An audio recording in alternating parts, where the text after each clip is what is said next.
And welcome, Josh. Yo. Thanks for coming along. Thank you for having me, bro. Thanks for coming on. And yeah, Josh Kilimanjaro. Is that your actual last name? It is. It is for all creative purposes. Oh, right. I thought it'd be your stage name because obviously I was thinking. Oh, actually, 2 seconds. Cheers. Cheers, bro. So rude of me. Man's hitting me with the hard questions off the bat. Well, I thought it would be your stage name because obviously, like, Kilimanjaro is like a massive, tall mountain, obviously. So I thought that'd be something like that. Yeah, it's kind of that was kind of the reasoning behind it, and then obviously I've been making music and stuff since I was like 12, 13. So kind of wanted to split like my family stuff. Yeah. And like my uni stuff from my music stuff. So that's good though, obviously. That's the basis behind it. So secrets revealed. I thought it'd either be that or your porn name, so your secret porn name. Not started porn yet. So we'll see what else comes from that. When you get to LA, maybe. Exactly. Soon come.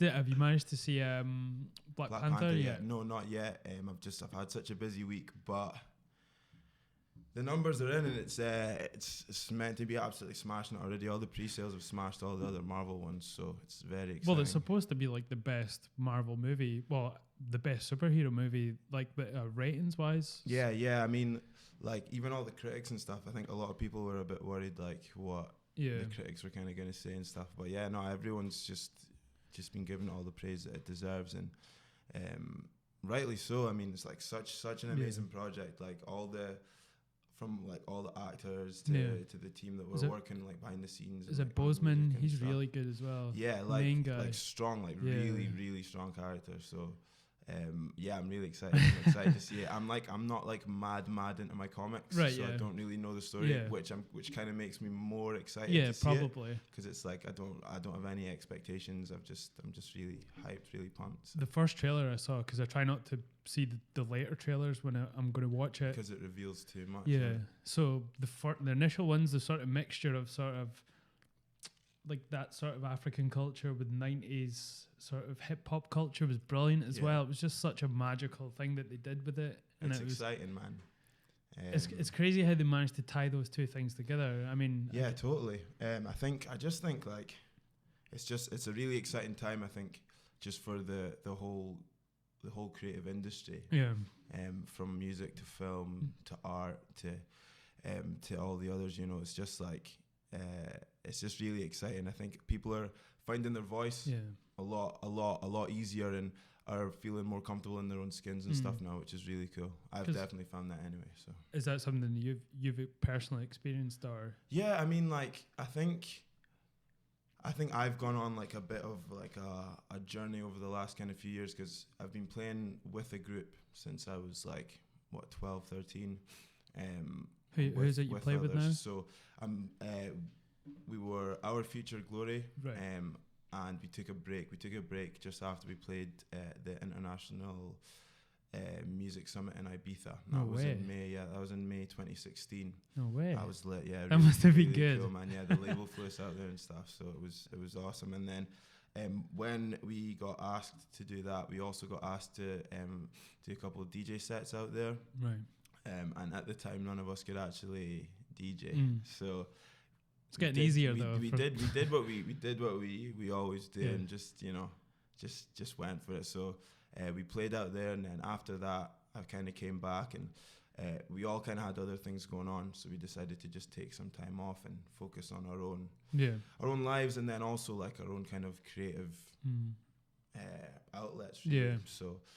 That was cool, really cool, and then I just kind of found myself kind of making my own music and DJing and kind of producing and kind of making little bits for other people and stuff, which I've now developed into what's kind of making my main earnings now. So it's good, man. It's exciting. I remember when you first were sort of kicking about Dundee with our Future Glory, and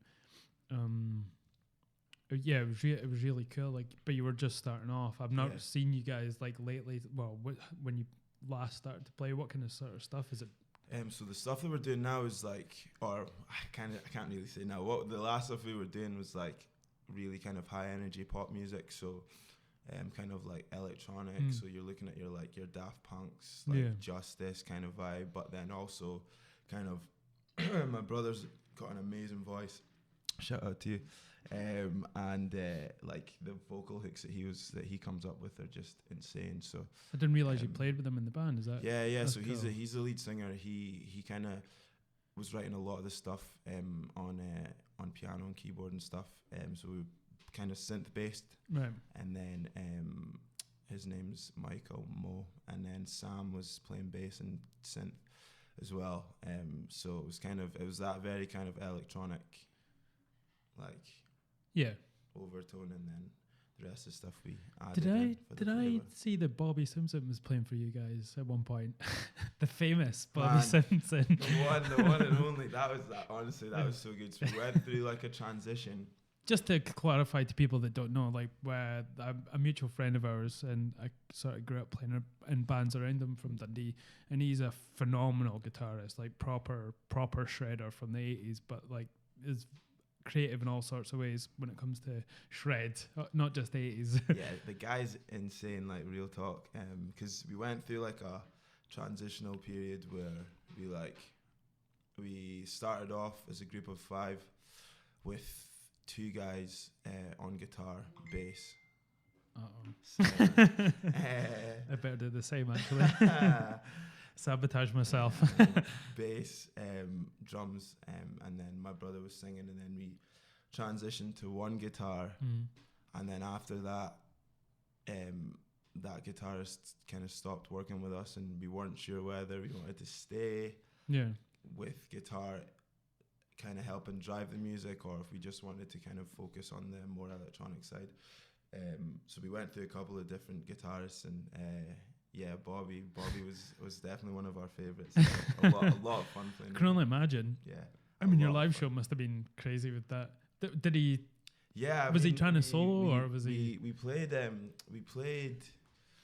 Bobby played with us at King Tut's actually, which was awesome. It's a good venue as well. Yeah, it's a really good venue. The team there are really good. It's like a historic venue in Scotland, in Glasgow. Yeah, I mean, like everyone's played there. Yeah, I was watching the. Well, everyone that's good. Sorry. Well, I mean, there's been some not so good bands that played there as well. But I ain't gonna name no names. But I was watching the Oasis documentary that's on BBC at the moment. All right. Okay. And they played there. No way. Played there, when they were like super young. They What? were like supporting. I think that was the first place that their manager saw them. Right. And then after that, kind of just. No way. Who would they be supporting at that point? I mean, I guess everyone's support had to play that role at some point. But it's exciting venue. My uncle saw Queen in Glasgow when they were supporting act. Holy smokes! I can't remember. Yeah. Imagine that. Freddie Mercury. I mean, support that. Like, how are you gonna follow that? That's that. It's like seeing comedians that just kill, and then they have to follow like someone who's just amazing. It's like that with music also. Yeah, totally. A really good band and everyone's into them. Usually, people only stay for that band as well if they're really good. Yeah, exactly. So, yeah. Did you headline at all? No, we didn't. I think we played just after we played Tea in the Park. Was that the tea break stage? Yeah. We got booked for tea break, which was another highlight. And that was the year before we went to Ibiza actually. And we played there. I think that was our last time just after that. But how does that work for the tea break? Like, how do you get in there? Man, I'm actually trying to remember. I'm thinking. That was so long ago. I'm thinking you apply. Right. Okay. Yeah, I think you apply and then they choose from the application. Really? I think so. I don't know if it is. Bro, I genuinely I can't remember anymore. Because there was a band from Perth, Allegro. Okay. Allegro, and have you heard of them? Like one of the. You have to see them to believe them. Just amazing, and we're on to big things. What kind of stuff? Sort of. They played the T-Bake stage twice, and was Annie Mac described it as sort of fast, sort of metal, but the vocalist was like a Mick Jagger, but like a metal, like kind of camp and sort of not camp, but campy, the way he was like dancing around and sort of, but like sort of really, it was like a performance. Yeah, and they were brilliant. Like we played with them a few times just before they disbanded because the drummer I'm not sure in the details, but he died off the bridge in Perth. You know. Oh, jump. Yeah. That's and they were like, mad.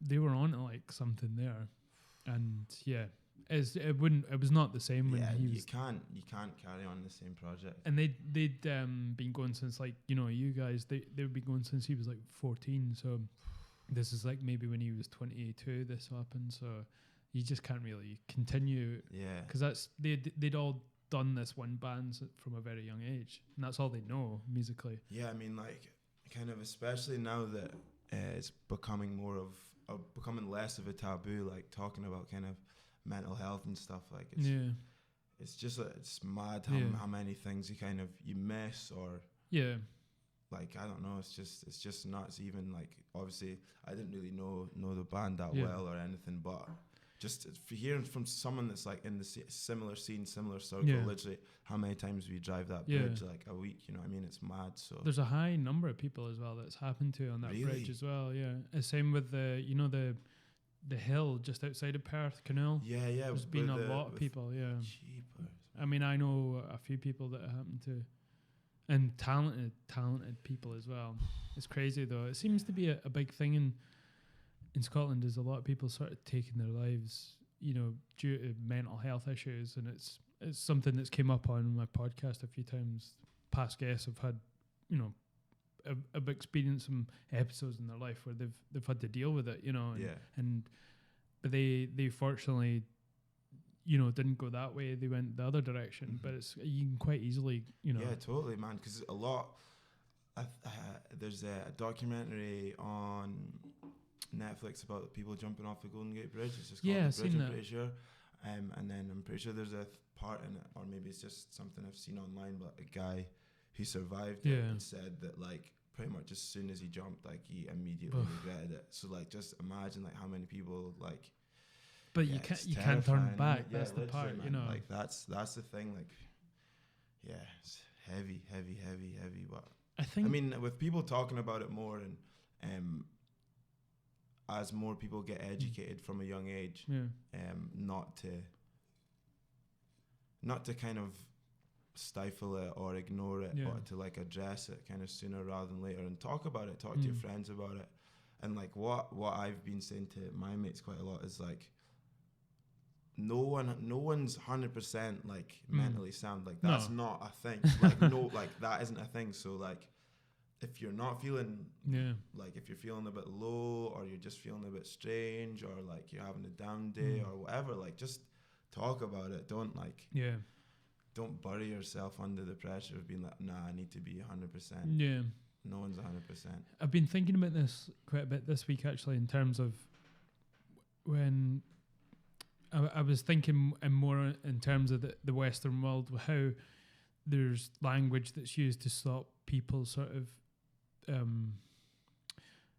there's language that's sort of used instead to stop people, like, to stop discussion. Yeah. And that's one of the things that's, like, if we're all going to have a great relationship with each other as, you know, countries and whatever, the thing that every relationship needs, which always breaks down, is communication.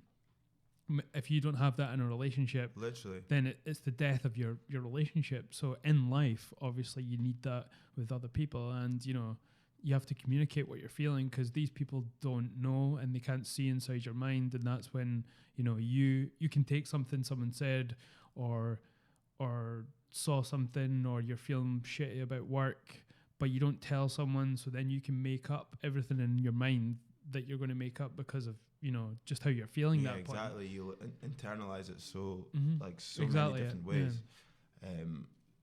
It's such a deep topic. Like, there's so many, like, different, like, rabbit holes you can go down and stuff. But I mean, like, communication is literally the key.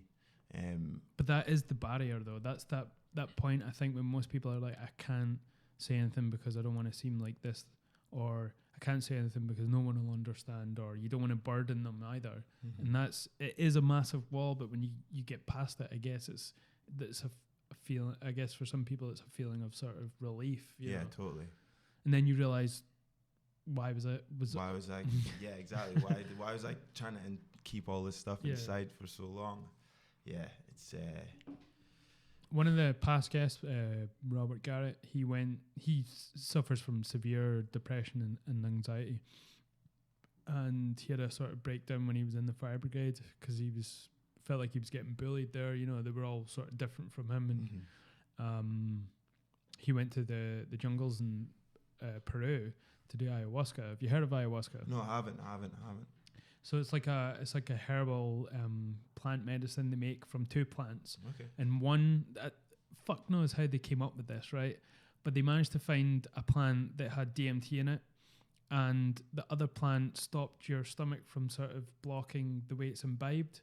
Okay. So when you mix the two plants together, it makes you experience the DMT. So if you didn't, your stomach has a natural, I can't remember, it has a blocker in it. Like from one of the acids. Yeah, and it stops it from, making it psychoactive. Yeah. So they found these two plants to do that in the Amazon, of all places. And that's mad. So basically you purge and then you're sick and you're vomiting and then you sort of see visions and then you have a shaman while you're doing it. And a lot of people have been like cured of depression. I think there's a lot of people that go there for addiction as well. Oh wow. Heroin and opioids and all these ones. Is in that America. the only place that they do it in Peru or? In Brazil, I think they made it. It's part of their religion. They see it as. Okay. I think the shamans, so they can say that they have to do it because it's part of their, like Rastas and weed. Like they can say that's part of being a Rastafarian and then you can smoke weed.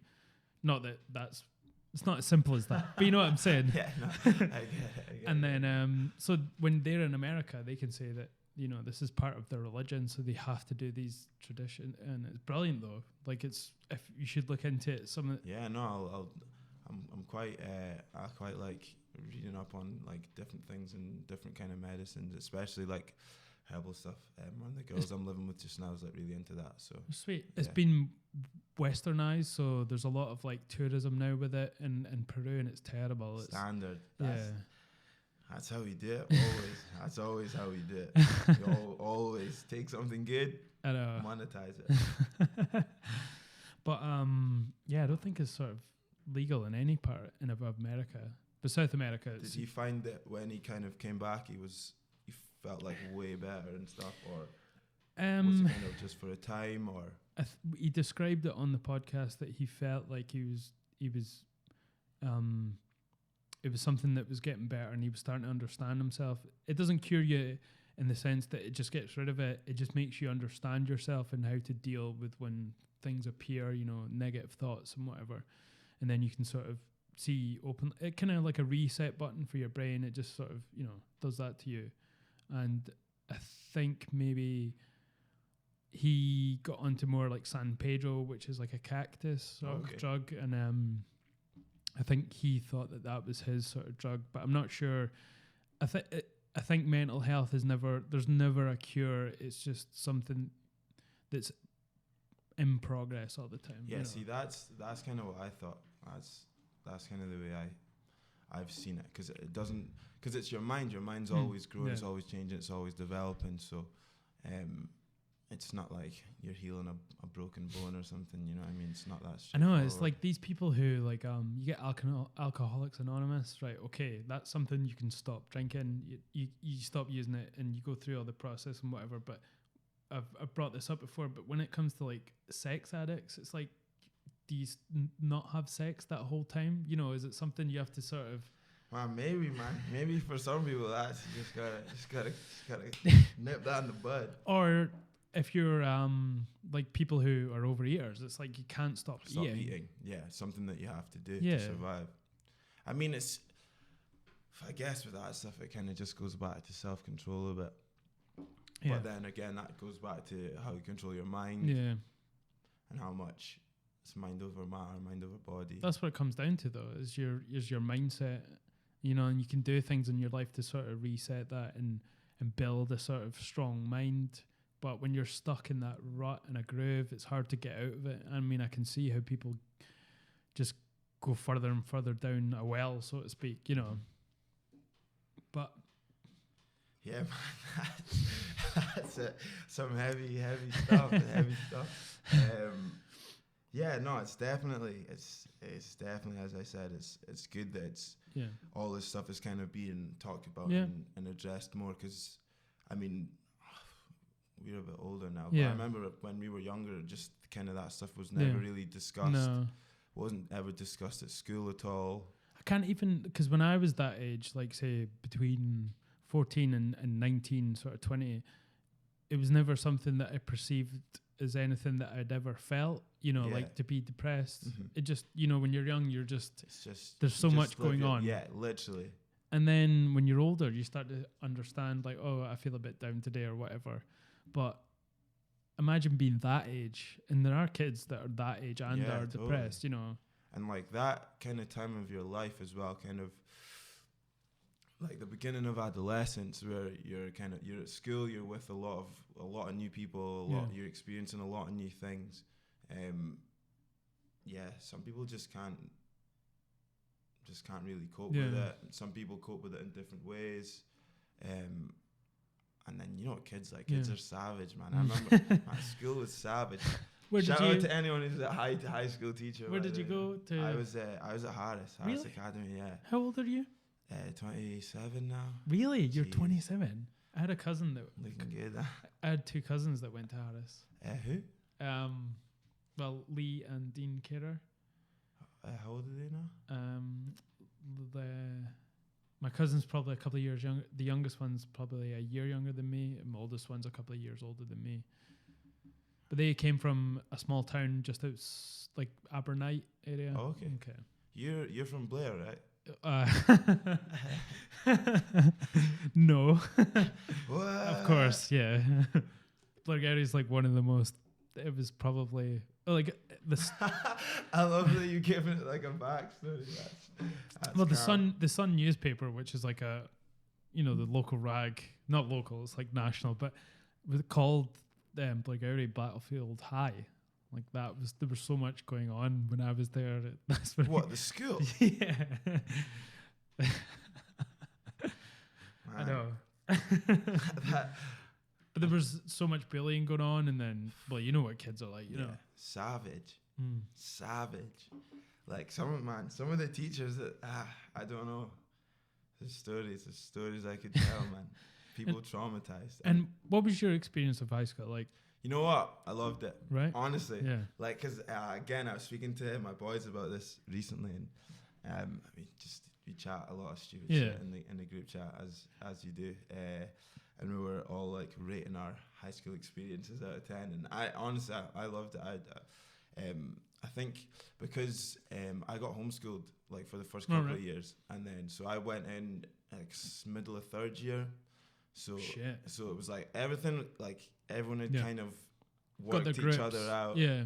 So I was just able to just bounce in and bounce around, just a happy-go-lucky guy. And I was speaking to one of my mates about it the other day. I was the only black guy in the whole school. Right. In the whole school, bro. Was that 1,500? There's 1,500 students. Was that something you were aware of at the time? Not as much because I was born in London, but I've been living in Scotland since I was a kid, so I'm very used to white people. Yeah. So yeah, it was calm, and then kind of a few more moved up from London and moved to the school as we got a bit older, kind of end of fourth year, fifth year, sixth year kind of stuff. But I really enjoyed school. I still speak to quite a few of the guys, and yeah. A few of the teachers actually still speak to. So yeah, no, I really enjoyed it. I mean, I wasn't like a model student. Right. I didn't like get all A's or anything like that. I did decent. I managed to. I got into uni and stuff, and I was happy with what I got. And I wasn't in the books all the time either. So it was good, man. It was calm. Yeah, I enjoyed it. Give me a day back. And you didn't face any sort of like bullying while you were at school? Nah, not really. I don't know, man. Maybe just because I'm kind of taller. Were you doing the bullying? Is that what you're saying? I hope not. I mean, hey, nah, you man, you know what? There's probably people who are like, man, that Josh guy, what a dick. But nah, I mean, I don't think so. Yeah. I don't think about it. No. But yeah, it was good. Yeah, I enjoyed it. Well, how did you find it? How did you find it? Every like battlefield high. It was Jeez. It was kind of sort of. I was a bit of a chameleon when I went to high school because I'd been to like several primary schools in the area. Oh, okay. Up until primary 4, then I settled on one. So it was all the sort of satellite towns around the high school. So when everyone went from these satellite towns to the high school, I pretty much knew most people from different primary schools. So I wasn't like popular, but I wasn't like, you know. Yeah, you knew people, yeah. Like I never got into any bother. Yeah, see, I think that helps. Like it definitely helps if like you don't have to be like super close with everyone, but like if you've got like a level of respect or like a mutual respect with the majority of folk, then you'll be fine. Do you think because you were homeschooled until sort of 3rd year, you said? Yes, yeah. And you said you sort of like kind of just tried to connect with everyone. Like one of the things I noticed when I first met you, however many years ago, is that you were sort of not like, you know, you just kind of knew everyone in every sort of group, you know, but you weren't like trying. You just like that was just the way you were. I don't know what it is, man. I think I've always been like that since I was younger. Just I get on with people. I try to talk to new folk if I'm in new situations, you know. Maybe a bit less now I've got older. Yeah. As you get a bit more tired. But yeah. Well, you've established your friends. So, yeah. And it's like I don't know, man. I think talking to people, I like hearing about other people's experiences. I like hearing where other people are at, what other people are doing. I like getting inspired by other people. But then again, at the same time, I think you need to have like your core that you stick with. And obviously your family, and then have like close friends, like friends from day one, like friends from like as you're growing up, and then a couple of new friends that you keep close. But I think it's definitely about having that balance. Cheers, bro. How did you find homeschooling? Was it something that you sort of look back on and I was regret or dismay, or you loved it? I was at late every morning. I was at a really kind of small private school for primary. Okay. And then I was like the oldest sibling at the time. And at the time, what did that change? Long story. But, so marriage. So I was the oldest. Basically, I was one of the first going to finishing primary school. Yeah. So they were like, "Do you want to do homeschool? Do you want to go to one of the public schools? Like, do you want to try and go somewhere else, or do you want to go Dundee High or whatever?" And I was like, "Yeah, we'll try it." And there was like a few of us who were finishing primary 7, and the parents got together and like, "Do you want to try this thing?" Right. So, we tried it. It was calm. I mean, I didn't do any work. I did no work. It was class. It was definitely a jolly. But how many people were there? Was 4. Really? And then that's quite intensive, though. How did you get away with not doing work? I mean, you know what? It was kind of, now like looking back, it was kind of like a uni, like it was like a uni format. It was like, which obviously doesn't work. I was like, I'm also a year younger than everyone in my year, so I was like bare like 11 years old, just like, wow. Yeah, here's what you need to do, just crack on. I'm like, yeah, cool, sweet. Yeah, when you give a child a free rein like that, you're like, yeah, I'm doing all of it. I was like, yeah, of course. And then like in the morning on the way, like before we start, I'm just like hammering all the orders.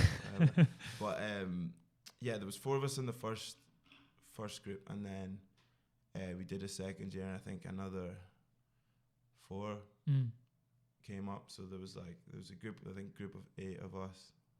So how did it work with the sort of material they were giving you? So like like with a mixture of the parents, there was like enough to cover like each, like, so my dad was an accountant, right? So he covered like all the mathematics and stuff Obviously, like that. yeah. And then one of the parents was a doctor. Okay. So it covered like kind of the science stuff, and I think they were just pulling like syllabuses from online, all right, from like okay. America or whatever, That's and then cool. just getting all the materials, resources, and then. Did you take tests, or is that, or was it just like there was some tests and stuff, but man, that was time ago now. That was a lifetime ago, bro.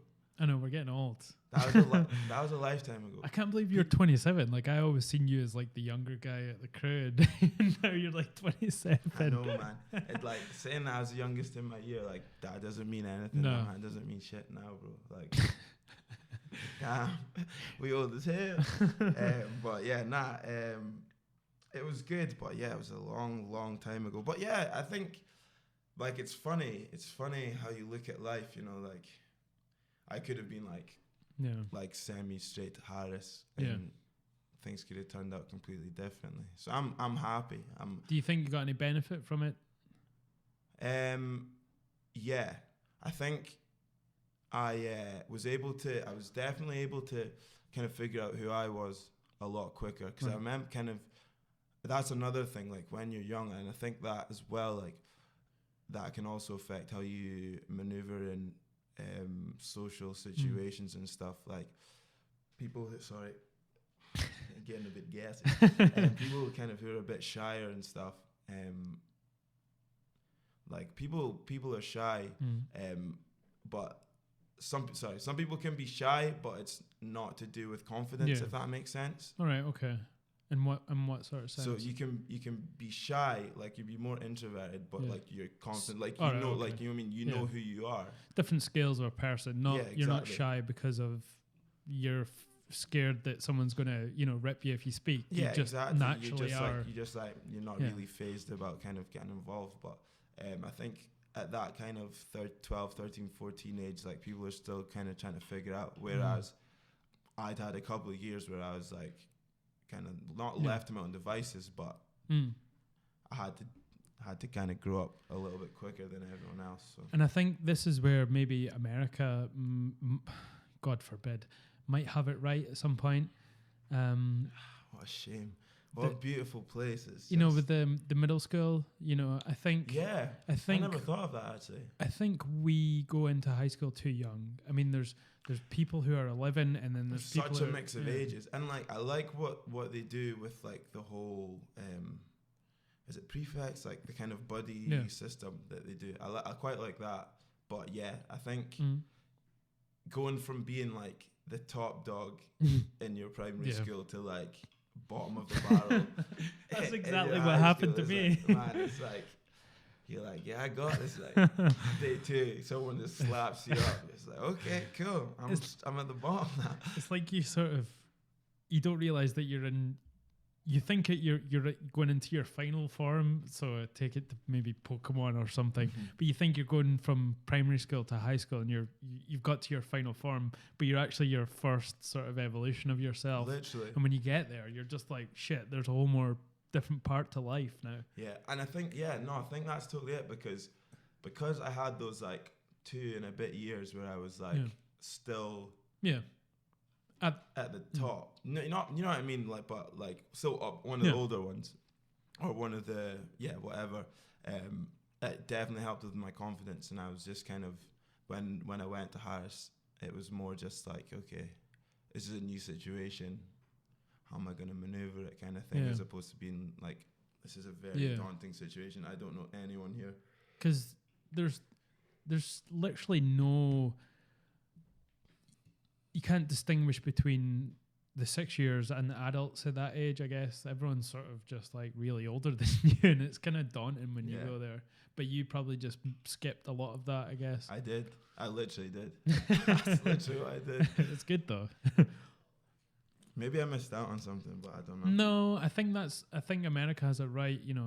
I think between the ages of 11 and 14, they do middle school, and it's a lot better, I think. You do 4 years of high school. Because I did my last year and a bit in America. Oh, did you live in the States? Yeah. I did not know that. Whereabouts were you? Through marriage, I ended up going to Louisiana. That's the Punk IPA, and if you guys want to sponsor me at any point, as modelled by the lovely modelled Josh. This is the first of many product drops that we're going to be doing. Do you want to drop any? I just like to shout out to Cartercon, my guys based in Dundee, the Cartercon Club. Check them out. Oh yeah, they're good. Got this Say Hello t-shirt from there the weekend. Got their website, Insta. Check them out. Sweet. Do it. So what was I talking about? Louisiana. America. Yeah, so I went to high school in Louisiana. And I played American football. Like that, oh man, like genuinely, I speak about that probably more than I should. Like just this, the sports over there is like just another level. Yeah. Like they're like, they just take it way more seriously as in like this but from is just as serious as like you can become an American footballer just as easy, not as easily, but it's a as viable a job as becoming a lawyer. No, you know totally. what I mean? But here's like, I think I've spoke about this before, and I'm getting onto something else, but at high school level, it's just as serious as like college and NFL. And I think that's what's missing from the UK schools. Like they don't integrate sports into the schools that well. It's just like a throwaway, like extracurricular, however you say it. Yeah, extracurricular activity. Yeah, it's a shame. It's such a shame because. But you have to keep a B average to stay on whatever team you're on, and it also makes you. I mean, there's a lot of fudging of grades, I guess, if you're really good. Yeah. But you have to keep your grades up in order to stay on the team, which is brilliant, you know. And it's the math teacher was my football coach, you know. Yeah, it's just it seems more gelled together. Like here, and it makes sense because like if you like doing sports, and someone's like, well, you're not gonna get to do this unless your grades are on point, then you're like, damn, put that PlayStation controller down and hit those books. You know. But how many people do you know that left high school to go, like, you know, get drunk, and then they were brilliant football players, and then they ended up with no grades and played on a Sunday league, you know, beer team? Yeah, you know what? There was in my year actually at Harris, there was, and Harris was like a big rugby school. Yeah. Which is another thing. I'm just anyway. Did you not get into it? I made my peace with that a long time ago. Did you try? Nah, it just wasn't for me. I've played rugby once in my life. Did you guys have like inter-house like sports? I left after 5th year, so I didn't really sort of. So we had like it was that was probably one of the things that I really did enjoy about Harris is like there was like 4 houses, Codder, Burnham, Kinloch, and Forest. Hey, repping. Shout out. And they used so you were in Hogwarts? Is that what you're saying? Pretty much. Bro. Minus the broomsticks in that. In the Golden Snitch. What's that game that they play? I've never Quidditch. watched. I've never watched. Me either. Or read it. But I read the first 3. That's what rugby is like. Yeah. It's like Quidditch, bro. They loved it. I appreciated it more when I came back from America because I played American football, even though it's not the same, but it's similar. And I always hated the guys that played rugby at school. It wasn't rugby itself I disliked. It was the actual guys that. See, like I think because Harris was such like a rugby school, like it wasn't the guys that played rugby. It was just your mates. Like it's just people, but. I played rugby once during inter-house, and I was like, I even know, man, I was on the wing, a winger. I ran fast, and it was good. It was fun, but it's not for me. I've been playing football since I could walk, so that was always my thing. But anyway, back to what I was saying. There was 2 guys who, even at such a rugby school, there was 2 guys who played football who were like really, really good. Really? And they both got signed for Dundee. Right. Which is the local big team. Yeah, shout out. And we're talking about soccer for all you sort of. Yeah, the US. North America. Holding it down. Yeah, they were both really good. But again, it was just because of the lack of support, just kind of, they both ended up doing two completely different things. I mean, I know countless guys that just didn't stick in school because all they wanted to do was play football, and then they never made it, so they just play on a shitty Sunday league team, you know. Yeah, I don't even know if either of them are playing football anymore. I know one of them's over in the States. He got really into like sound engineering and stuff, and then the other dude, I'm pretty sure, is still in Dundee. I've not seen him in a bit, but he's doing well, man. Just grafting, just working like everyone else. You know, we got to hustle, making money. I think, excuse me, I think rugby's taken off in America. Really? I think so. It's starting to no chance, bro. No chance. Not at the same level as soccer, but that's not really. But it's. You think? Well, really? Yeah, I think a lot of preppy sort of schools have started to integrate it. Okay. From what I've seen and what I've heard, have you not seen that guy that's like the 100-meter sprinter who's like a Oh snap! Yeah, I have seen that. Yeah, who plays in rugby now, and he's that guy. Yeah. He's. I think he's from America as well. Okay. Yeah, just because. And I think he sort of pushed people to sort of watch it who wasn't from the UK. Yeah, so British based. Yeah, because I don't know, man. Just because American football is so massive over there, it's crazy. Do you know what's bigger is the college football. Really? It's bigger than the NFL.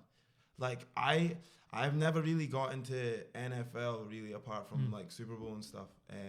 But I watched BBC had like a 3-part O.J. Simpson documentary. Have you seen the actual like the one on Netflix? The People, yeah.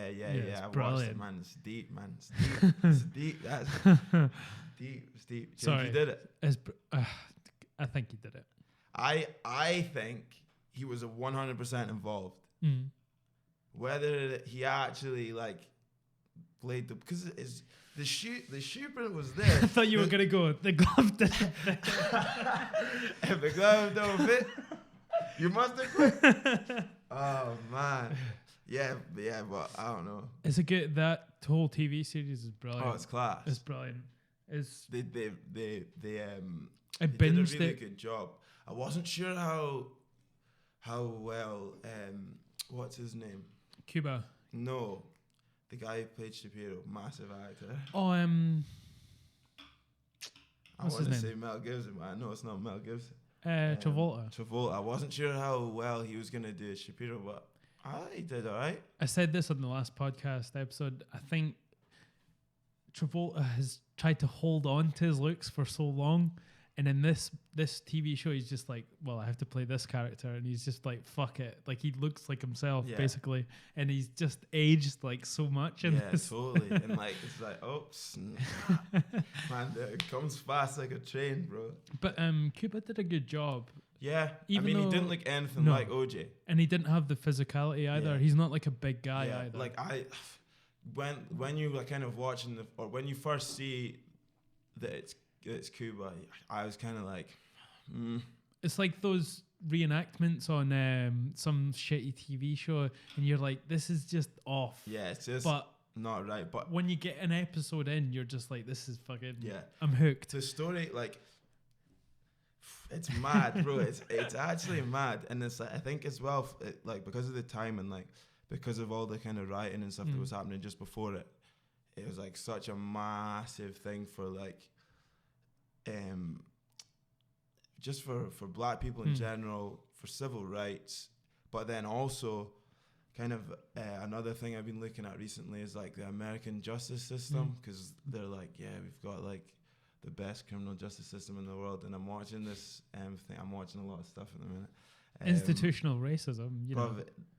It's just institutional corruption, to be honest. I mean, like obviously institutional racism is like buried deep down in the roots, but like, man, though, it doesn't matter. It doesn't matter who you are, man. They'll mess you up. And it's like, I'm watching a thing called The Confession Tapes right now. It's on Netflix. I've seen that. See, you have grown up in Scotland, you know, and you've been a relatively sort of privileged lifestyle, but do you obviously watch what's going on in America in regards to people who are going through these things, you know, who are black, you know, and whatnot, and how do you relate to that? You know, is it something you try to watch and keep a hold of, or?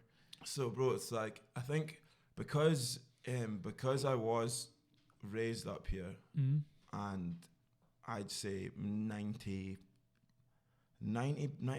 of the people that I hung about with and interacted with were white. Yeah. I connected with black people, but I didn't really connect to black people until I kind of started getting a little bit older. Right. Maybe that like 4th year, 5th year of school, where you kind of start getting more more aware of what's going on in the world and stuff. Music as well has a big impact. Yeah, totally, on that. man, totally. And as well, like even like a lot of like, it's funny, man. Obviously I'm a black musician, but there's like so many like influential black musicians that I hadn't heard of like until like maybe in the last like 5 years. I've just like immersed myself in the culture. Like who? I mean, like, even like, honestly, even going back to NWA, I didn't listen to NWA until I was maybe 21. No joke, bro, no joke. Because like a lot of the stuff that I was influenced by, because of the people I was hanging about with, and because of the kind of music we were writing, was like, and maybe this is a bad example because the lead singer is black, but Block Party. Yeah. But that like brilliant. Like Block Party lead singer could be like any color. You know what I mean? It's not black music. But they were very innovative. So like innovative. They weren't sort of based in anything. So you didn't have a preconception of them. Exactly. But like a lot of the stuff I was listening to, like I could have been an indie kid, bro. Like 100%. Like we all were. My hair let me down, but everything inside here, man, was like, I was a big indie kid when I was growing up. But yeah, no, as I got older, like I've definitely become like a lot, like I've become a lot more connected with it, and like I feel everything. Like I feel everything. Like if I hear a story of a black kid getting gunned down in the street, I feel it like it could be my brother. You know what I mean? Like if I hear a story of someone getting wrongfully locked up, I feel it like it could be my uncle. You know, I feel, and then now as I've got older, when I see black people, I try and like acknowledge them. I mean, some black people don't really do that, but like for me, I don't know, just being a black person in a black man in a white man's world. But like, you know what I mean? When you like, I don't know, it's just, I feel like it's important for you to connect with your culture, and it's not. I know a lot of people say the phrase, I don't see color. Yeah. I understand what they're trying to say, but it's important to see color so that you can address the issues that color brings up. Because like black culture is beautiful. Yeah. No. There's so many like beautifully creative and deeply emotional and moving things that happen in black culture in a short space of time, and it's all been like I don't know, but it's all been it's like this adaptation, like is this you've been forced to adapt and create your own identity in a place where you know you're alien almost. And it's like I think it's important to acknowledge that we are all different. That's not a bad thing. No. The bad part is where you start using people's differences against them. That's the issue. But like, it's important to see color. That goes for the left and the right. Yeah, you know, definitely. Because there's the left that sort of don't see people's differences either. You know, there's a lot of right people that, you know, middle people, should I say, that they don't, but the left are like, you know, there's literally no difference between anybody. And it's like, that's not true. Yeah, that's not true. Because then it's not as bad, but that's stripping away someone's identity. Exactly. You know what I mean? Like, and it's important. So I just think it's important. It's important to see color because then once you understand or once you try and listen and understand where someone else is coming from, or try and listen and understand like what it's like to be in someone else's shoes, that's when you can help not yourself maybe as much, but the person who is racist understand what's going on, and like that's the only way that we're gonna move forward. I mean, we've come very, very, very, very far, but we've still got so much further to go. And I think like it's easy to say we've come so far from like slavery and stuff, but like the next 400 years or whatever is like going to be just as massive. Because we're all in it. Yeah, literally, man. And it's like it's just, I don't know, it's just important. It's important to talk about it. It's important to talk about it with people who you wouldn't normally talk about it with. I've got like quite a mix of folk on my Facebook. And, I've read some of the comments you get on some of your posts. It's a complete polarizing issue when you talk about it. Yeah, totally. And like, I know that Facebook isn't the best place to have a discussion, or definitely not an argument, but well, you're not trying to argue. You're trying to just provoke ideas and people. Yeah, and like, I mean, it's important. Like, obviously, like I'm not like, a lot of the stuff I post, maybe I agree with like 70-80% of it. But unless you're making your own content, then there's nothing really that you're gonna fully 100% agree with. But I usually think when I post something, it's to sort of spark someone to maybe bring their point of view to it, and sort of, we'll all just talk about it as opposed to people arguing. And it's crazy some of the comments I've seen on your posts. Yeah, it's a madness. But I think it's good because like, if everyone the same just discusses topics with everyone who's the same as them, and then everyone who's the same over here discusses topics, everyone who's the same as them over here, then you're never gonna find, like, you're never gonna see things from anyone else's perspective, which is a big thing for me. I'm big on seeing things from other people's perspective. I get it helps you move forward in life, just putting yourself in other people's shoes and trying to listen before you speak, And that's something that's not going on at this point. People are just talking and trying to be divisive, and trying to divide everyone. And it's, especially in America just now, it's crazy what's going on. There's so much going on in terms of gender and identity politics and all the sort of, the videos we're seeing every day of young black guys, being sort of shot in cars and just on the street for what, and it's. I remember when I was younger,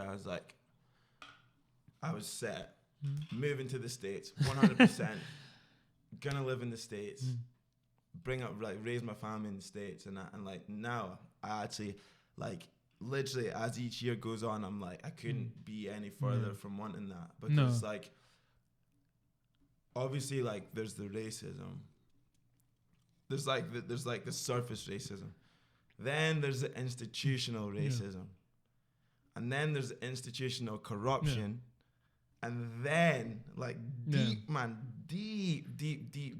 in the roots is just complete and utter, it's all just ran by by people who just don't care about anyone else really. Anyone who's not in their kind of family line, or anyone who's not making bank, white and making bank, like they just don't care about you. And like, it's a shame, like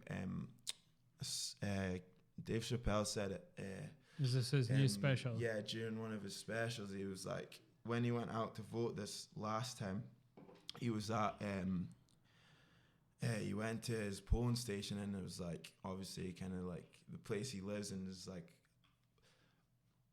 there's a majority of kind of white kind of poor folk, and like Donald Trump's like out there selling them this dream.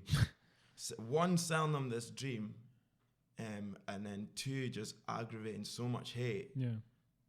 When at the end of the day, man could not care less about poor white people. And they're out there. They're the ones trying to put him in office, and it's mad, man. People mad. Literally, they voted in someone who literally was going to fuck them up the arse, because to do with, you know, everything. Like he's voted in so many things to sort of help the wealthy, and a lot of people think there's the trickle down effect, which has been proven to be false. Like it doesn't work. No. Trickle down economics doesn't work, you know, and we're still, everything's sort of based on that. It's like, well, if we help the rich generate money, then that means we'll get the scrapings. It's like these images when you see, when you're young growing up in Scotland, you know, in a Noor Willie comic where they, you know, someone's getting married and they throw the money for a scramble, and like all these little street urchins are like trying to pick up all these, like, and that's what it's like in America. You're living off scraps, man. Like, yeah, I mean, they're looking out for themselves, looking out for their families. I mean, it's just a really kind of strange time. It's a strange time to be alive, to be honest. Like, especially at our age where it's like we're not kids anymore. No. We're not young adults. Like we're adults now.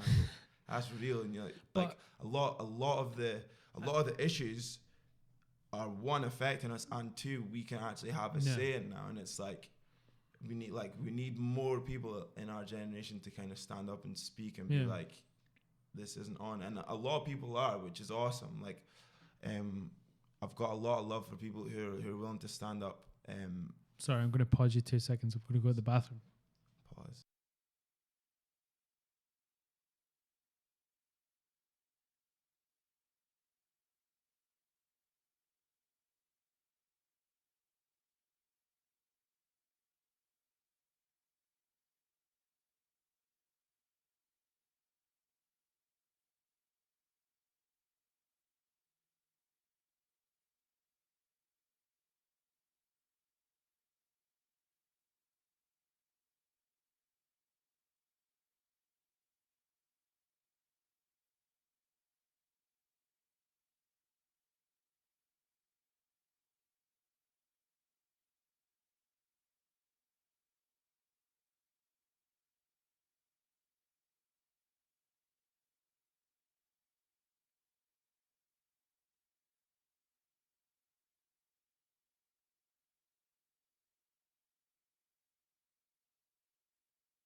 And we're back. Hello.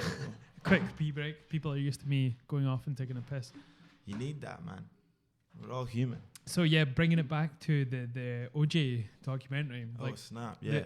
The sort of, I wouldn't even say they're undertones, but they're that theme of that sort of what happened to the black public up until that point, mixed with OJ being this public persona, you know, and almost getting away with someone supposedly because he was befriended all these white folks, you know, and it was crazy. It was a good TV show. It was like for the time, because after I watched that, I kind of just really wanted to find out just as much as I could about the story. And then the thing I was talking about, the one on the BBC is like a 3-parter. Right, and okay. Each part is like a good like few hours long. The first part is like about kind of him growing up, Right, okay. like college, like pre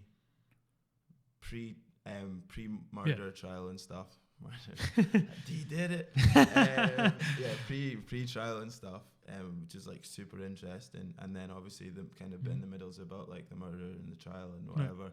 And the bit afterwards like is about like what he did afterwards and like because he like, did an armed robbery after that, didn't he? He stole his own memorabilia. Why? Does it go into that? Yeah. So it just the guy is just. So the guy loves himself basically. OJ, if you're watching, bro. The juice, man. What was the other guy's name that was like the sort of the fake OJ? Oh, like his mate that was driving the Bronco. Yeah. He was called like something like the juice or something. Man, I don't remember. Anyway, it's gone. But yeah, no, the guy honestly really. He loves himself, man, and like the third part is like really interesting, just like seeing how like he. So obviously he built, like the first part he built all that for like he built it himself, man. He built it himself, but like one of the main things that like one of the main reasons I don't really fuck with the guy is because like he kind of distanced himself from like other black people. Yeah. And at the time when he was like massive, was when like a lot of the other black athletes in America were striking. Right. And he was like, nah, I'm not gonna do it. And like for him as like one of like the main like one of the biggest like black athletes at the time, like he did like a commercial for gloves.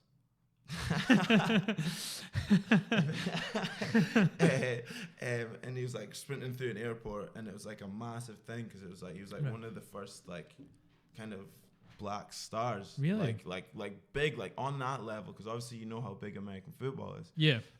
So on that level, and like just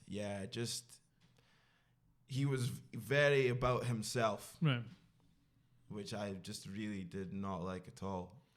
One of the things I've sort of noticed, and with the information that's came out in the past 2 years when it comes to head trauma, he seems like it's indicative of him actually having that sort of head trauma, you know, the way he's very impulsive. Dude, I didn't even think of that. Yeah. So I just watched Concussion like 4 nights ago. Right, okay. So I'm like very like fresh on that. I've not seen it yet. It's good. Will Smith's accent, skeptical, but he's good. He's believable. He's good. But yeah, I totally didn't even because like a lot of the guys in that did like super rash stuff. Yeah. Like gambling and sort of, you know, impulsive behavior. Yeah, but like even like one dude like drove like the wrong way up like a freeway. Really? And killed himself. Like proper like. And what does that sound like? Yeah, dude. Like honestly, man, I didn't even think of that. Yep. Snap. Sorry, OJ, man. I'm sorry. He's got mental health issues. Man. Man's out there driving. But they should. But yeah, no. Like I think now I don't really know what they've done now to like kind of address the issue, but I know that the NFL tried to sweep under the rug for ages. Well, there was this study that came out last year, I think, and they did I think it was something like 60 athletes, and I think like 57 of them all had signs of head trauma, which is crazy, you know. It's a shame. But that's over like sort of 95% of those people had head trauma. For a game.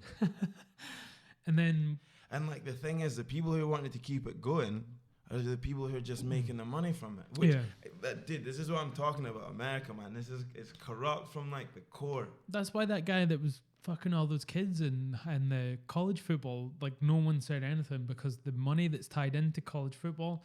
And do you know what's even worse about college football is the athletes get paid nothing. And people make like they're stats. They're not allowed to get any endorsements. They don't get paid for playing either in college. Not a penny. Not a penny. Same with basketball, college basketball. You don't get paid for it either. That's a madness. And how much? Do people not have to pay to come and watch? Well, the people pay to come and watch. That's a madness. So then there's revenue being created. Yep. You can be fucked over from trying to make like your own YouTube channel while you're in college and you're trying to make money off your brand. Following in that. Yeah, you could be like sort of disciplined for that if you're a college athlete, which is crazy. Madness, bro. That shows you just exactly what America is at this point. And a lot of those are black athletes as well.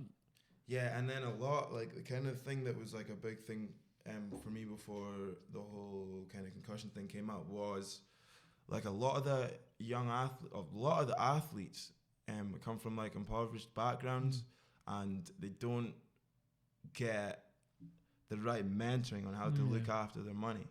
So they become, like, a star. Yeah. They got an entourage of, like, bare, like, 50, 100 people plus, rolling with them. And then next thing you know, they're broke. Yeah. No money. It's like nothing to show for all that head trauma. Was it the 30 for 30 documentary called Broke? I think is it? It's brilliant. It sort of shows that these athletes just don't know how to manage their money when they get famous. Literally. Just because they don't have that, they've not been taught money management, and they don't have the right people around them who are like. And if you mix that with possible head trauma as well. Yeah, literally, man. But that's it's huge. There's so many athletes in that. Is it the NBA has some of the highest paid athletes? Is it? Nah, it's baseball. Do you watch NBA? Not as much as I'd like. I kind of. But you're tall. You must have been forced into it when you were in high school. That's a sad story if I've ever heard one. Right? So, as I said, Harris was like a big rugby school. So if you did any other sports apart from like, what was the other one they were big on? Water polo. What? But I barely swim. I'm like, so my choices are get bashed every dude. There's people I played rugby with at school who've got knee problems from rugby at Scottish schools. Like it's not even like going to make bank. Like bro, at school. Yeah. That's crazy. That's a madness. Yeah. So that my choice is either that or like drowning in a pool, like with a shower cap on. 5th year, 6th year, we did a bit of basketball. Did we have a team? I don't know if we had a team, but I started playing then, and I was like, "This is calm, this is fun." But I literally always played football. Like I played for the Dundee United development squad. Oh no way! Like when I was like, I think up to like 15, 16, something like that. So I was pretty decent, but again it was just like I kind of got into music, and then there wasn't really back to British sports. It's like there's not that the backing. Yeah, there's no backing, or sorry, there's not no backing. I take that back. There's backing, but it's just the support isn't enough. That's what's crazy about the American system. Even though we're saying it's broken and there's a lot of issues with it, but if you sort of just or a physical sort of person and love sport, you can pretty much make it. Like kickers in the NFL are guaranteed at least I think it's like $400,000 a year at low level. And all they do is come on and kick. I mean, that's the one for me, to be honest. None of that trauma, breaking no bones. Unless you're fucking doing, the special teams, and that means they're coming back towards you, then you get knocked the fuck out. Usually it's the kicker that's the last on the field. Okay, maybe not. I'm opting out. But yeah, so I played that. I played basketball in 6th year, and then went to uni. Literally, I'm telling you, bro, I've played football my whole life. Yeah. Played basketball for a year and a half tops. Right. Tops. Go first year. What sport do I choose? Basketball. What? Join the basketball team. And I'm like one of the only black guys in the league. Right. Okay. So imagine I'm on a team. You're on the opposing team. You see me. You're like, man, that's my guy. And like, if I was good, if it was a football field, I'd be like, calm, like bring it on. But like basketball, I didn't really like. I wasn't that good. Yeah. Like I was decent because I was like I was athletic and I was fit and I was tall. Yeah. But like technically I wasn't great because I hadn't had that time to and had that. It's time something you have to put in from a young age. So, yeah, exactly. So it just man was just, and like because see in football if someone like gives you a bit you can like give them a bit back, but because basketball is non-contact, bro, I pretty much fouled out every game. Like literally I'd be fouling out just because I'd be getting pissed off because when you're used to being really good at something and then you go into a field where you're not that good. Yeah. It's hard, especially when you're that age, you know. You're exactly. And I went to uni at 17 as well, so really? still a bit of a hothead in that. So, switched to football swiftly. I mean, I lasted a year, but I switched. Do you still play? Football or basketball? Yeah, football. Yeah, occasionally. Since I've moved down here to Edinburgh, the capital of Scotland. Yes. I've not played as much, but I kind of try and play like 5s and 7s like every few weeks or something, just to keep the fitness up. I don't go to the gym and I don't run. You're not a gym person. I mean, I'd like to be strong as hell and swole, but I don't have that patience, man. I've had so many gym memberships in my time. Bro, I paid for a gym membership for bare 10 months, went like 3 times. Really? At like a thingy at DW. Right, okay. It's like expensive, bro. I'm just like, it's like £40. Dude, it was like 50 quid. That's crazy. That must be like 60, 70 and then bucks. In my head, I'm like, nah, dude, okay, if you pay it this month, then you'll go wrong. And then I'm like going to cancel, like, nah, but dude, if you pay it this month, then, dude, 10 months bare, just cash. He took 500 quid off me. What? For what? Well, that's it. 10 months, 50 quid, innit? Did you not try and do any personal training? Sauna, nah. Then I'm like, I can train myself. I've got apps and that. He's a millennial. He's got apps and shit. Apps and that. I don't even pay next man to show me how to get swole. Nah, but and then running as well. Yeah, it's not for me, man. Did you not run at high school? I could run. I was fast. Yeah, but again, it just goes back to the British. Well, not British, maybe more Scottish for that one. Just like we had like a sports day. I was like, maybe did I even do sports day once? I think maybe did sports day once in like 4 years at school. That's weird. Like, did they have that Strange. in America? Like, sports day is the weird sort of British thing as well. Yeah, we have sports days because sports aren't that big a deal. So it's like having Black History Month. Right. Okay. That's what it's like. Yeah. But that's another issue. We ain't going on there. Have a little drink first. Well, that was quite when I was in primary school, like I was the top at everything I did, and then like you're saying, when you go to high school, you're at the bottom of the rung again, and it's like shit. It's like back to work. Yeah. What sports did you do at school? I didn't do anything. Like I literally just totally sat out. I don't know why I took that reaction. I just got more into my music in high school. I think I was quite similar. Yeah. I was kind of like, you guys do your thing. Yeah. Like even the school football team, I didn't even join. No. How weird is that? Did you not do any sort of training? I don't think we had one. I mean, that was another story in itself, man. But like I was all set to go into the army. Like I was in cadets from when I was a young age, the army cadets, and then when I got to 14, I started to really get into music. I'd always been musical. I came from a musical primary school. I played like the fiddle and whatever, you know, and I started to get into guitar when I was 14, and that's what sort of stopped me, which I'm glad, because I wanted to be a sniper, and knowing myself now, I don't know if I could have done it, you know, like mentally. I don't know if I could have. I don't want to kill people. Yeah, you don't know? want to take life, man. No. But I think again, like it goes back to like how the way the world was when you were like that age. It's just kind of like you didn't really think about any of that stuff, bro. I didn't even know. I didn't know what vegan was till like maybe like 4 years ago. Man watched, what was it, Cowspiracy.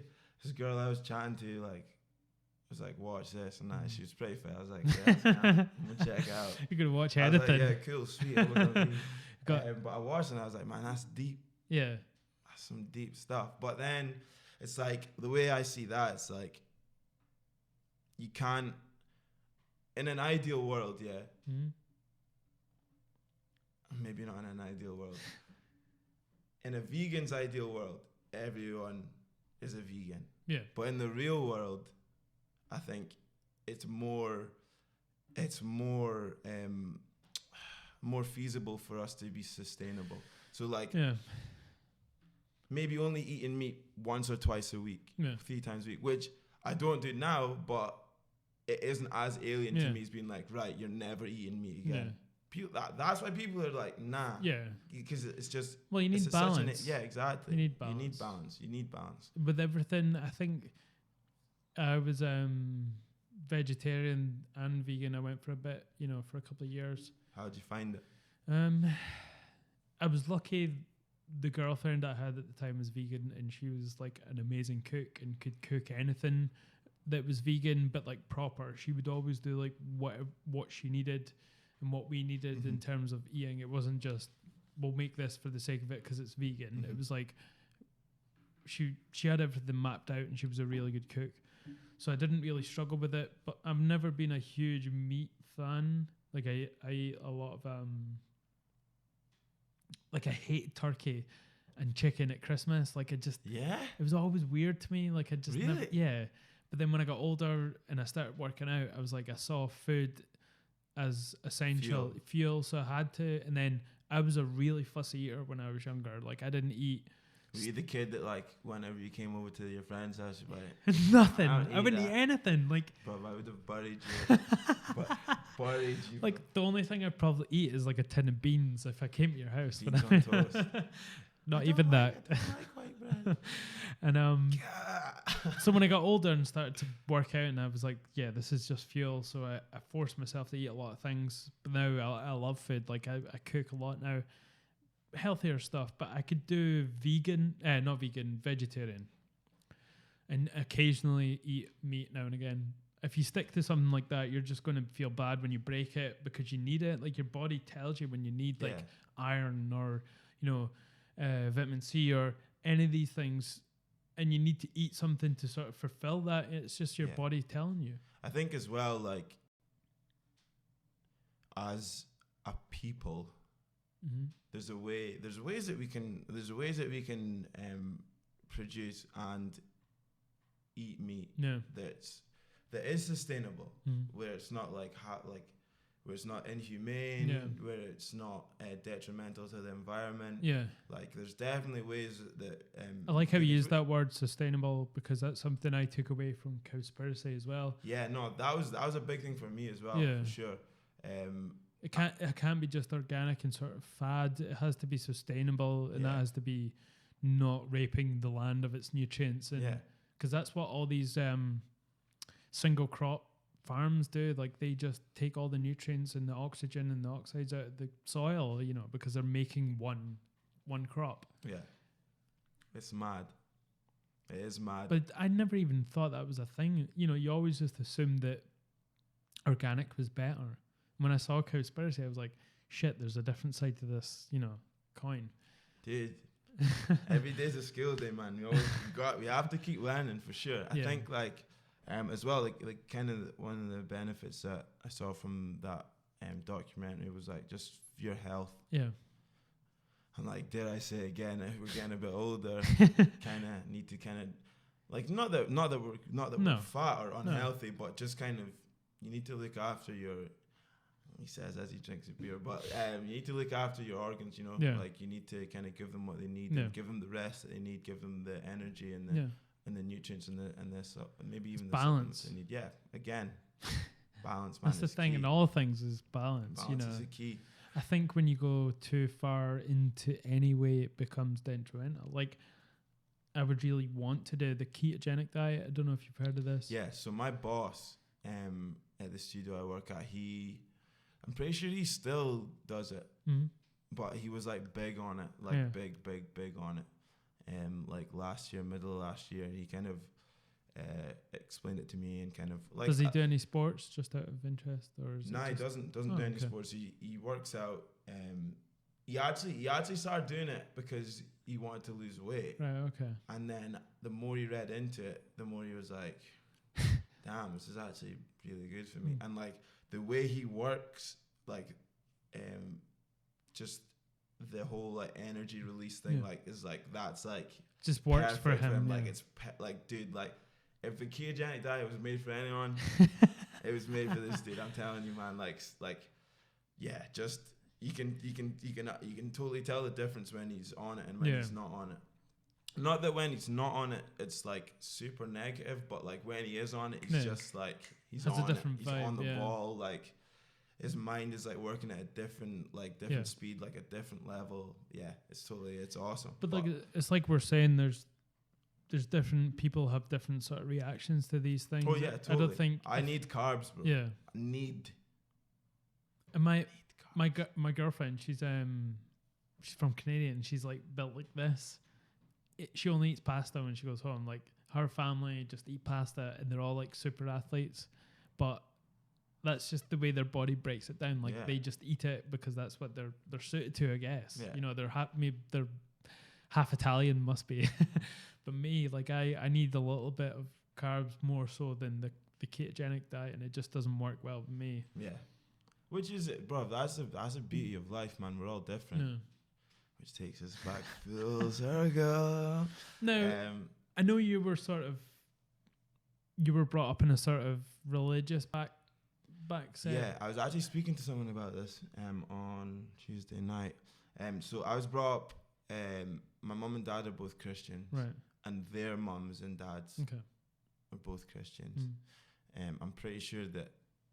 On my dad's side, anyway, that my granddad he was like the first Christian in like the line. Okay. I'm not sure about mums, but I'm just like really grateful for that. I think now as I've got older, you need to make it your own. Yeah. You know, you need to not make it suit your life, but you need to like make it work for you, if that makes sense. I don't know, maybe that's the same thing as I just said. You have to mold it to your life, I guess, instead of trying to mold your life to it. Yeah, like I mean, like there's so many good things that like I've taken away from it. But then there's also there's stuff that I chat about with my mates who kind of I grew up with there, and like or like some of the stuff that kind of we grew up with, like, man, that was like pretty nuts, or like that was maybe not the best.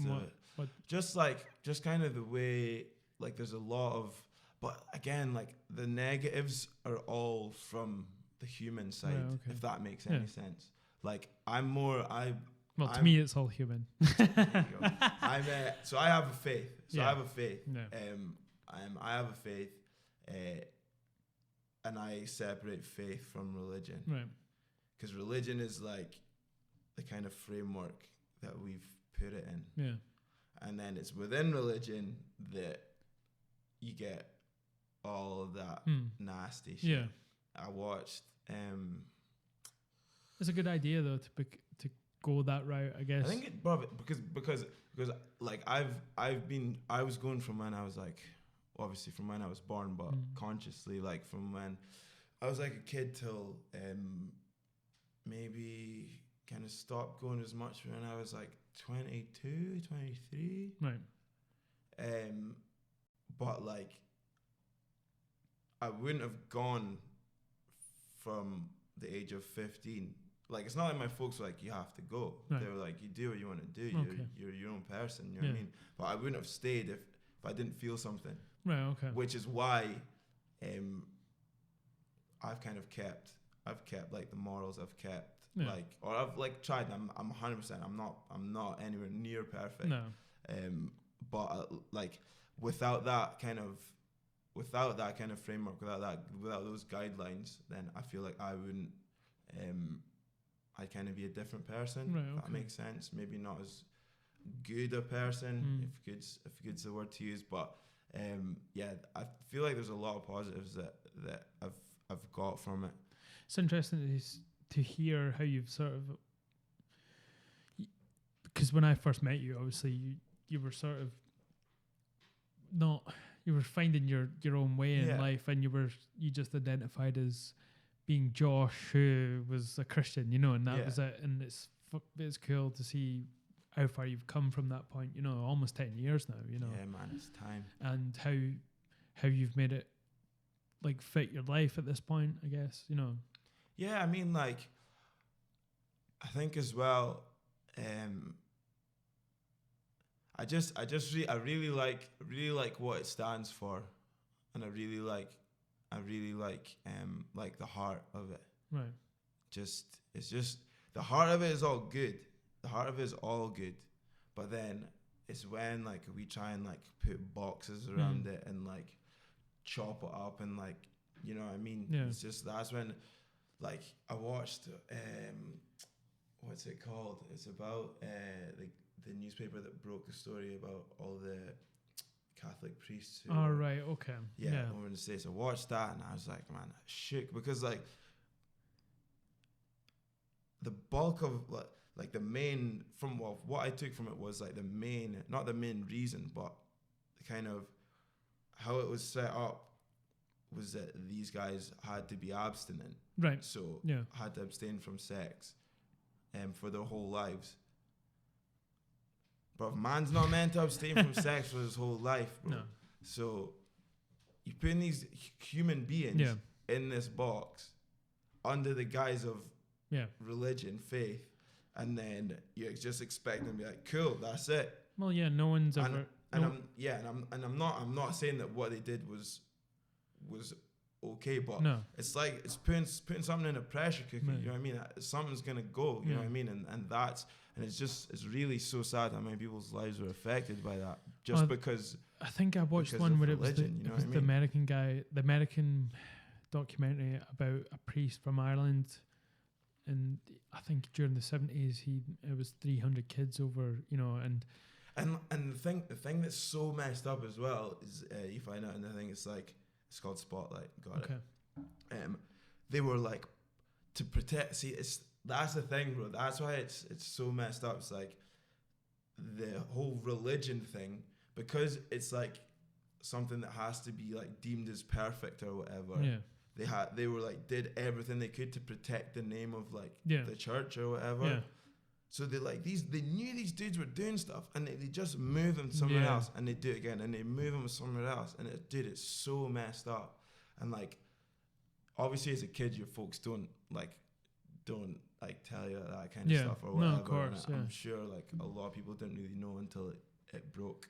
But I think we're in a special sort of time where these things have come out. I think for a long time it didn't come out, and it was just because the people in charge were like keeping a lid on it. And it's like, it's just really sad, because just from my own personal experience, I've found so many positives and like so many good things, and like so like honestly, man, like so many deep seated like just joy, so much deep seated joy from that that's been like stolen away from people, or people have not wanted to give it a chance because of all this negativity. And it's like, it's sad, man. Would you say it's become sort of a more personal thing for you? Oh yeah, 100%. It wouldn't have been anything if it wasn't. Like, if it's not personal, then just patch it. You know what I mean? Like, what's the point? There's no point. That's the thing that I've kind of found out at a younger age, is like, if you're just going through the mill and it's not, if you don't feel it, like, it's just there's no point, because then that's when you start resenting it and stuff. You know what I mean? And then it's definitely it's a relationship for me. It's having a relationship with that faith, and just, I mean, dude, like a lot of people who don't believe or don't have faith or don't like believe in anything have all the same characteristics, and it's all like the same things, but everyone chooses to look at it differently. The way I was raised, and the way that I learned, and the way that this is a really stupid way to put it, but like you got different web browsers, yeah? Right. All of them going to the internet. Yeah. Safari gets you on the internet, bro. Same as Chrome gets you on the internet. Everyone's got their own way to get to that thing, but like, I don't know. Just for me personally, that's the way I've. And to you, what is that thing then that we're all trying to get to? That's peace, man. Yeah. And you need that inner peace, and that maybe that's kind of what helped me when I was going to school when I was younger and stuff. Yeah. And when I moved to when I moved to high school, it's like just having that inner peace where it's like, you know what, man, it's like I'm in control of as much as I'm in control of as much as I can be in control of, and then after that, it is what it is. And then just peace. You move on, you move forward, you do what you can, and like I think having that has taken a lot of like the mental pressure off me, a lot of the emotional pressure off me. I've just been able to just kind of just do me, I guess. Yeah. And like when it's come to like making like big decisions about life or about what I want to do with work, or I've been able to just kind of just find that peace, and then in that peace you make that you can make like a clear decision. Whereas I don't know, I've never really had it, but like just not having that, I just imagine it just be like pretty stressful. You know what I mean? Where you feel like everything's on you. That's stress, man. I mean, it's kind of funny because thinking about it, is it something that you sort of needed to progress through your life, or was it something? Oh yeah, I'd say so. Or is it something that's been in your life, so you now need it in your life to sort of, succeed? Is it the chicken and the egg? I'm trying to say. I needed the foundation. Right. Okay. I needed that foundation there, like from a young age. Yeah. So now I can be like, okay, that makes more sense now. I'm older, or okay, that was pretty dumb. I didn't really need any of that. But like having that foundation has meant that having that foundation throughout my whole life has meant that maybe I've not looked to it or not needed it, but it's always been there, and it's always been like, it's always been something that I can fall back on. Dude, some people might think I'm talking nonsense, but like I don't care. You know what? Genuinely, man, because it's like I'm not living their life, and they're not living my life, and I've got to where I am now through that. Not through that, but with that, and having that, and like now as I get older, like if I have the blessing of having kids in the future, I think I'll definitely like at least give them that as an option. I won't be like you have to do it or whatever, but I'm definitely gonna introduce them to faith as something that that's helped me. Yeah. And all I can do is just show them like my example. Yeah. Of like what I've experienced and stuff. I mean the stories that go in it are obviously you can pick and choose. I mean, I'm not religious at all. You know, I've never been. Maybe when I was sort of really young, could have said that I went to sort of the church would put on these summer camps, and I would go down to see my gran who was religious, and then I would go to the summer camps and sort of hang out and do whatever. But but I never really sort of developed past that in terms of me looking for something. I just always sort of, I don't know, but where was I going with that? Yeah, it's something that I've never had in my life, but I've been so fascinated by it because for a long time I wanted to religious anthropology, because I don't believe in everything that's said in it, but I want to understand why people believe this, and I want to know everything about religions to sort of understand it and where people come from. You know, it's like a big indicator of religion is where people come from, as opposed to, you know, like even just their mindset or, you know, locationally where they come from as well. Yeah, for sure. And that way you can understand each other better, I guess. And it's going back to what we were saying about kind of communicating, and like if I can communicate as best I can, like how I've experienced religion or like faith or whatever, then it's gonna help you understand me better. Yeah. not that that's what you want to do, but but yeah, no, I totally. No, well, yeah, I totally get that, man. I totally get that. We have to understand each other. Yeah, you know no, that totally. we have to traverse through this world together. You know, everyone, and everyone's sort of mood and aggravations has a knock-on effect to the next person, and then the next person, and then eventually we're all just pissed off with each other. Yeah, and you can't it's like taking it way back to like kind of the Jim Crow laws time in America, where it's like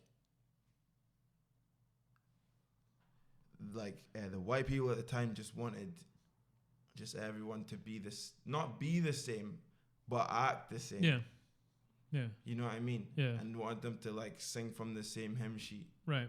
But we're all different. Yeah. And we're all made differently, and we're like even within our own cultures and within our own races, it's like we're all different. We're all individuals, and like my experience of life is going to be way different from your experience of life. But my experience of life is still going to be way different from my brother's experience of life. You know what I mean? And it's like, I don't know. I think it's important.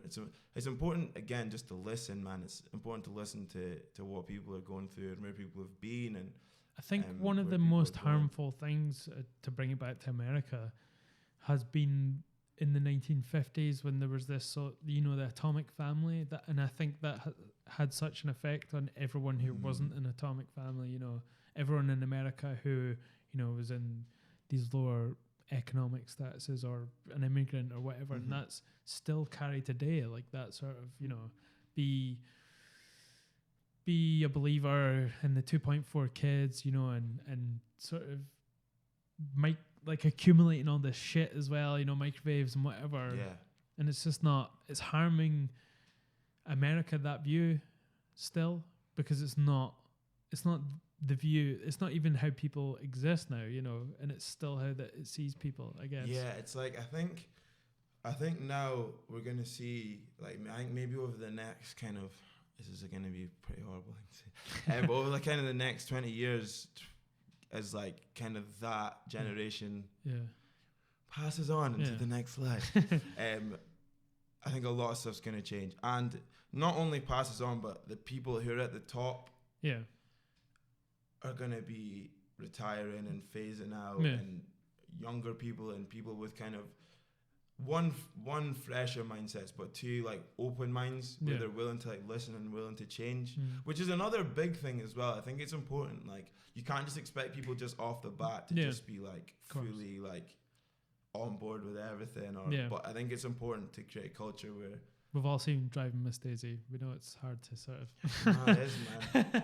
That's the realist. That's some of the realist. But yeah, no, it's like you need to have an open mind. Like if we train our kids to have open minds, like obviously know who they are, but then have open minds and like be willing to listen to what other people are going through and listen to other people's viewpoints, then I think we'll progress much quicker than we have over the past 400 years or so. Do you think, I don't see how America can get out of the situation it's in because of the sort of, it's become a cesspool with this, like you've talking about before, with the institutional racism and the corruption. Do you think there's any way out of that for America, especially with Trump becoming president? I think he's a symptom of what's been going on for a long time. I don't think he's creating a lot of this stuff. And do you think they're going to get out of that? So I think I'm an optimist. Right. I think everything happens for a reason, whether it's a good reason or a bad reason. Everything happens for a reason. And I think this whole Trump thing is like a fire. Yeah. And it's just burnt all this stuff up. But through the fire, through the ashes, like the new, you know what I mean? Like the new life's going to rise up. And like, it needed to be this bad for people to be like, damn. Because like, bro, if Obama like was able to stay in the house for like the rest of his life, we'd still just be like, see, that's another thing. So people were like, didn't really, like, some people thought like racism was like, didn't exist. Right. Genuinely. Yeah. I spoke to people who were like, yeah, like, I didn't actually think racism existed until these people coming out of the woodwork. And it's not like 100 people, couple thousand. Dude, they voted the man into the White House, and that's just one country. Yeah. You know what I mean? And then you're looking at, okay, the whole Leave campaign and stuff, like, that's slightly different. But a lot of the people voted to leave because of these reasons. And it's like... And Theresa May, to keep Theresa May in government as well. Dude, like, honestly, it's